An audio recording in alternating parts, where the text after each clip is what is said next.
How to delete your GCash account. Hey everyone, welcome back to the channel. In today's tutorial, I'm going to be showing you guys how you can easily delete your GCash account.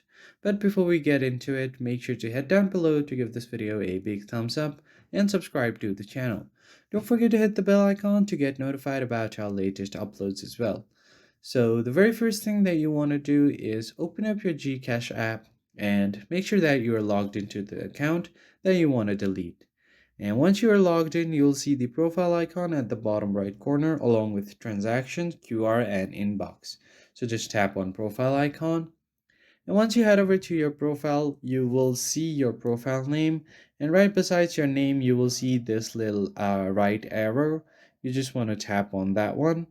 And what it will do is it will take you to your account information where you have an option to update all of your account information like your email, phone number, and your card number.